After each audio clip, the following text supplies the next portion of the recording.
எல்லாருக்கும் வணக்கம் friends. Taiwan India மீது ஒரே நேரத்தில் போர் தொடுக்க தயாராகும் சீனாவின் PLA ராணுவம். லடாக் அருணாச்சல பிரதேச எல்லையில் 3 லட்சம் படை வீரர்களை குவிக்கும் இந்தியா. சிந்து நதிக்காக இந்தியாவை தாக்குவோம் பிதற்றிய பாகிஸ்தானின் ஷெபாஸ் ஷெரீப் அரசு. சீனாவின் மெயின்லேண்டை தாக்க K4 அணு ஆயுதத்தை களமிறக்கியது இந்தியா. ஆசிய கண்டத்தில் இந்தியாவுக்கு இருமுனை போர் நிச்சயம், அமெரிக்கா திட்டவட்டம்.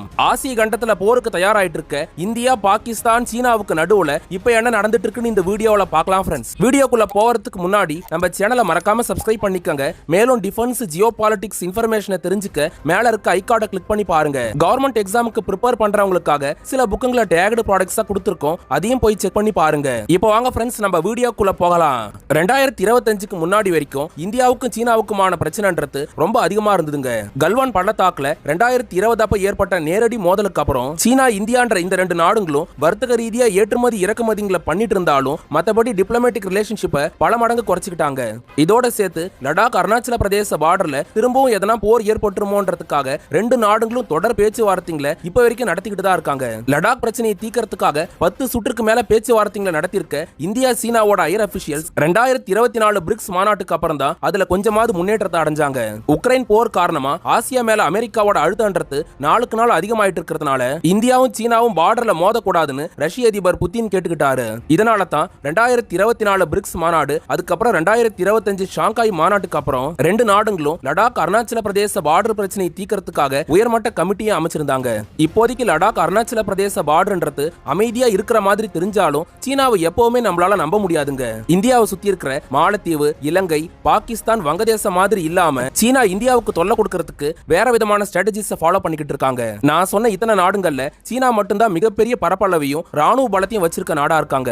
வங்கதேசம், மாலத்தீவு மாதிரியான நாடுகள்லாம் ஆரம்பத்துல இந்தியாவுக்கு எதிராக பேசிட்டு ஜியோ பொலிட்டிக்கல் டென்ஷன்ஸை பொறுத்து அதுக்கப்புறம் இந்தியாவோட சமாதானம் ஆயிடுவாங்க. இதுல சீனா மட்டும் மாறுபட்ட நாடா இருக்கிறதுக்கு மிக முக்கியமான காரணம் என்னன்னா, ஜியோ பொலிட்டிக்கலா இந்தியாவுக்கு அழுத்தம் கொடுக்கணும்ன்றதுக்காகவே இந்தியாவோட பார்டர் பிரச்சனையை எப்பவும் ஃபாலோ பண்றத சீனா தன்னோட ஸ்ட்ராட்டஜியாவே வச்சிருக்காங்க. கடந்த 30 வருஷத்துக்கு மேல சீனா இதை தான் ஃபாலோ பண்ணிக்கிட்டு இருக்கிறதா டிஃபென்ஸ் எக்ஸ்பர்ட்டுங்க சொல்றாங்க. 2025ல ட்ரம்ப் அமெரிக்க அதிபரானதுக்கு அப்புறம் ஆசிய நாடுங்க மேல அவரோட பார்வைன்றது வேற விதமா இருந்ததுங்க. குறிப்பா இந்தியா, சீனா மாதிரியான நாடுங்க ரஷ்யா கிட்ட இருந்து அளவு கடந்த அளவுல எண்ணெய் வாங்குறதுனால இந்த ரெண்டு நாடுகளையும் குறி வச்சு ட்ரம்ப் வர்த்தக போற ஆரம்பிச்சதுனால இந்தியாவும் சீனாவும் டிப்ளமேட்டிக்கா கொஞ்சம் கொஞ்சமா நெருங்கி வர ஆரம்பிச்சாங்க. இதோட தொடர்ச்சியா இந்தியா சீனாவுக்கு பல சலுகைகளையும் கொடுக்க ஆரம்பிச்சாங்க. கல்வான் மோதலுக்கு அப்புறம் 4 வருஷமா இந்தியாவுக்கும் சீனாவுக்கும் நடுவுல நேரடியான விமான போக்குவரத்துன்றது இல்லாம இருந்ததுங்க. இப்ப கல்கட்டாவில இருந்து சீனாவுக்கு நேரடியான விமான போக்குவரத்தை தொடங்கினது உட்பட சீனர்கள் இந்தியா வர்றதுக்கு இருந்த கட்டுப்பாடுகளையும் இந்தியா இப்ப தளர்த்தி இருக்காங்க.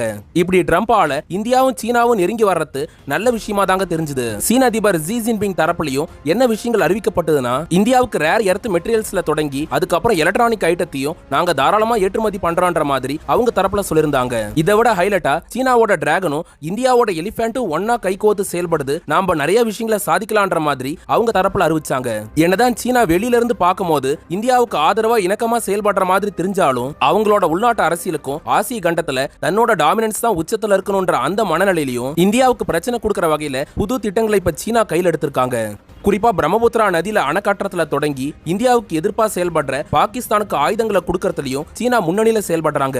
இது மட்டும் இல்லாம இந்தியாவோட பார்டர்ஸ் ஷேர் பண்ணிக்கிட்டு இருக்க வங்கதேச நாட்டையும் தான் கைக்குள்ள போட்டுக்கிட்டு இந்தியா மேல பாகிஸ்தான் வங்கதேசத்தை வச்சு நேரடியா தாக்குதல் நடத்தி இந்தியாவோட வளர்ச்சியும் பாதுகாப்பையும் பலவீனப்படுத்தணும்னு சீனா திட்டங்களை வகுத்துட்டு வராங்க. இதுக்கு நடுவுல ஆசிய கண்டத்துல சீனாவோட ராணுவ நகரங்களை பத்தி அமெரிக்கா இப்போ வருடாந்திர ரிப்போர்ட்டை வெளியிட்டு இருக்காங்க. சீனா சம்பந்தமான பலகாட்ட அறிக்கைகளை உருவாக்கி இருக்க அமெரிக்காவோட ராணுவ தலைமையகமான பென்டகன் அதை இப்ப அமெரிக்காவோட நாடாளுமன்றத்திலையும் நேரடியா தாக்கல் பண்ணிருக்காங்க. சீனா சம்பந்தமா அமெரிக்கா வெளியிட்டு இருக்க அந்த ரிப்போர்ட்ல என்ன விஷயங்கள் குறிப்பிடப்பட்டிருக்குதுன்னா, உலகத்துல அமெரிக்கா ரஷ்யாவுக்கு இணையான அணு ஆயுத வல்லரசா மாறணும்னு சீனா முயற்சி பண்ணிக்கிட்டு இருக்காங்க.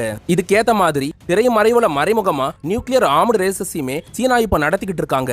இப்போதைக்கு 600க்கும் குறைவான அணு ஆயுதங்களை வச்சிருக்க சீனா தன்னோட அணு ஆயுத பலத்தை அடுத்த 5 வருஷத்துக்குள்ளார 3000க்கு அதிகமா உருவாக்கணும்னு திட்டமிட்டு வராங்க.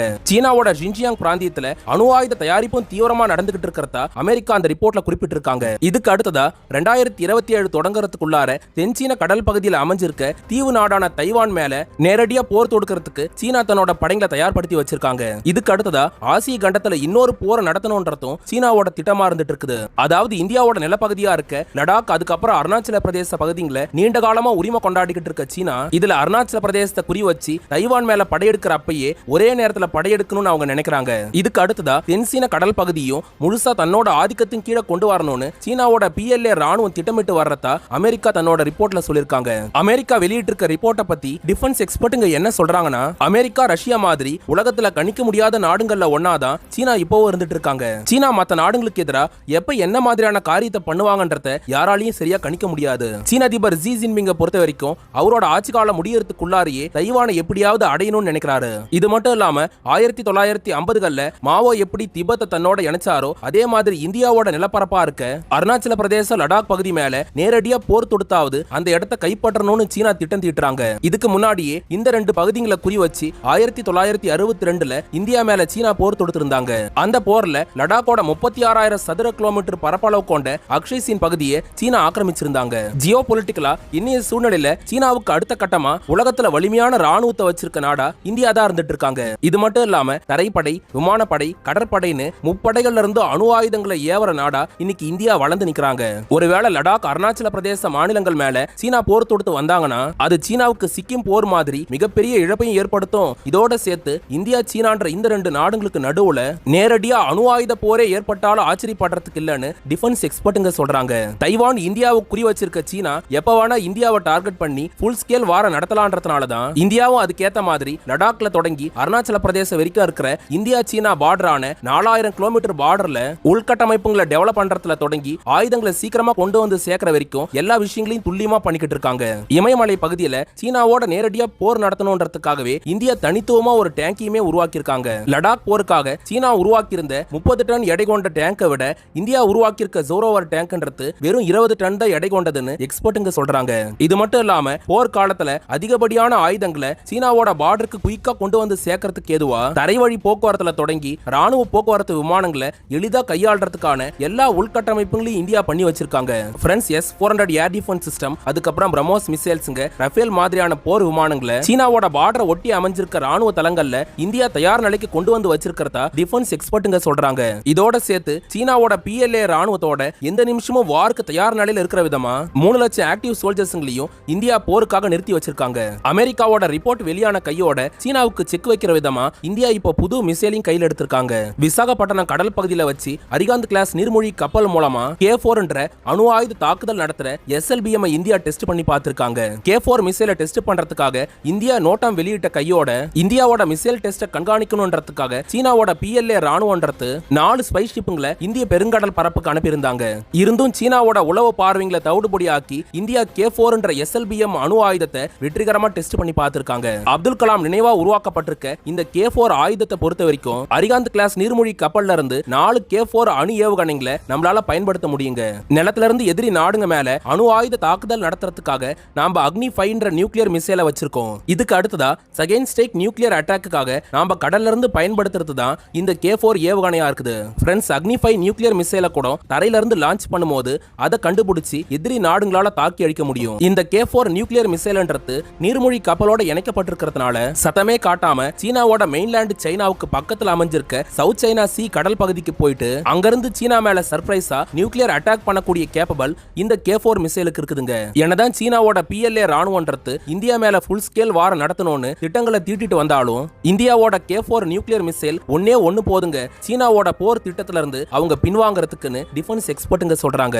இதுக்கு அடுத்ததா இந்தியாவுக்கு தொடர் போர் மிரட்டலை விடுத்துக்கிட்டு இருக்க பாகிஸ்தான் இப்ப என்ன பண்ணிருக்காங்கன்னா, ஆபரேஷன் சிந்தூர் அப்ப பாகிஸ்தான் நாட்டோட இந்தியா போட்டு வச்சிருந்த சிந்து நதி ஒப்பந்தத்தை ரத்து பண்ணிருக்க இந்தியா அந்த முடிவுல இருந்து 2026 தொடக்கத்திலே இந்தியா பின்வாங்கணும். ஒருவேளை இந்தியா பாகிஸ்தான் நாட்டுக்கு சிந்து நதியை தரவே மாட்டோம்னு சொன்னாங்கன்னா இந்தியா மேல முப்படை போர் தொடுப்போம், ஏன் அணுகுண்டும் வீசுவோன்னு பாகிஸ்தான் ராணுவ தளபதி அதுக்கப்புறம் பாகிஸ்தான் பிரதமர்ல தொடங்கி இப்ப பாகிஸ்தானோட துணை அதிபரை வச்சும் இந்தியாவுக்கு மிரட்டல் விடுத்திருக்காங்க. பாகிஸ்தானோட நாங்க போருக்கு தயார்னு சொல்லிருக்க இந்தியா எங்களுக்கு எதிராக பயங்கரவாத செயல்ல ஈடுபட்டு வர பாகிஸ்தான் அரசாங்கத்தோட சிந்து நதி ஒப்பந்தத்தை திரும்பவும் புதுப்பிக்க முடியாதுன்னு இந்தியா திட்டவட்டமா மறுத்துட்டாங்க.